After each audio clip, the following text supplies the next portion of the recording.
Hello everyone. So here in this video I'm going to discuss about the osteology of mandible.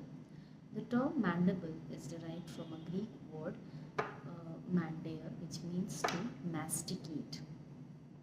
The term mandible is derived from a Greek word mandeir, which means to masticate. The mandible is U-shaped structure. Here you can see it is U-shaped, and the mandible forms the lower facial skeleton. It is the largest and strongest bone of the face.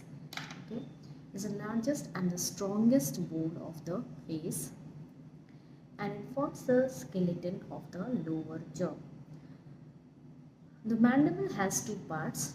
Anteriorly, this part is the body, and here on each side there are two rami. Here you can see this is the one rami on one side, and on the other side the other ramus. This is the body. The shape of the body is U-shaped, is horseshoe shaped. The body has two surfaces: external surface, internal surface, external surface, which is facing outwards. Here you can see this is the external surface, and this is the internal surface. This surface, and it has two borders: the upper border and a lower border.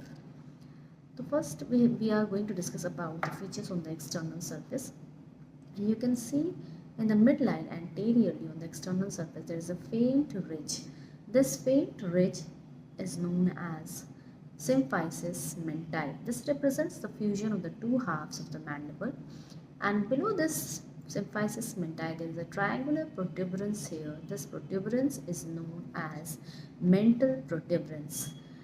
On the lateral angle of this mental protuberance there are two tubercles on each side. Here there is one tubercle on one side and another tubercle on the other side. This tubercle is known as mental tubercle. This is symphysis menti, mental protuberance, mental tubercle. Now here you can see there is a foramen here. This foramen is mental foramen. The location of this mental foramen is on the external surface of the body, below the second premolar tooth, or between the first and second premolar tooth. Okay. The mental foramen, through the mental foramen passes the mental nerves and vessels.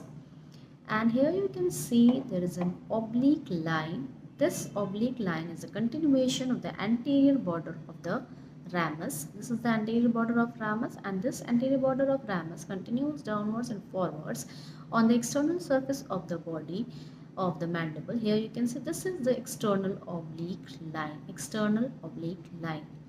Okay. Now, on the internal surface of the body, there are again certain features. Here you can see you can see this tubercles here. There are two tubercles below and two tubercles above. The tubercle which is present above is known as the superior genial tubercle, and the tubercle which is present below is known as the inferior genial tubercle. Superior genial tubercle, inferior genial tubercles. Okay, and okay. Now, what else you can see here in the internal surface? Here you can see this is the mylohyoid line. Mylohyoid line. This is mylohyoid line, which gives attachment to the mylohyoid muscle. The fossa below the mylohyoid line is known as submandibular fossa, and a fossa present above this mylohyoid line is known as sublingual fossa. Submandibular fossa, sublingual fossa. Submandibular fossa is related with the submandibular gland, and sublingual fossa is related with the sublingual gland. Okay. Now, on the genial tubercle, on the upper genial tubercle, there is attachment of genioglossus muscle. Genioglossus muscle is attached on the upper genial tubercle, and on the lower genial tubercles there will be attachment of geniohyoid muscle. Geniohyoid muscle. Okay. Now, on the external surface, again there are certain attachments. On this oblique line in the upper part, there is attachment of buccinator muscle, and below here on the oblique line there is attachment of depressor labii inferioris and depressor anguli oris. And here you can see just these are the sockets for the tooth. Here will be the central incisors, and below the incisor tooth there is a fossa on each side. This is known as incisive fossa. In the incisive fossa there is attachment of mentalis muscle and orbicularis oris muscle. Okay. Okay.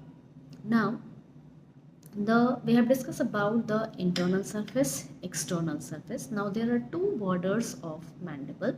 The body of mandible has two border, the upper border and a lower border. On the upper border you can see there is sockets for the tooth. These are the sockets for the tooth, in which you can see the tooths are embedded. And this is the lower border of the body, which is also known as base of body. On the base of the body there is attachment, on the entire extent there is attachment of deep cervical fascia, and this is on the base there will be attachment of deep cervical fascia, and in the anterior aspect here there is attachment of platysma muscle. Platysma muscle is attached on the anterior part of the the base of mandible.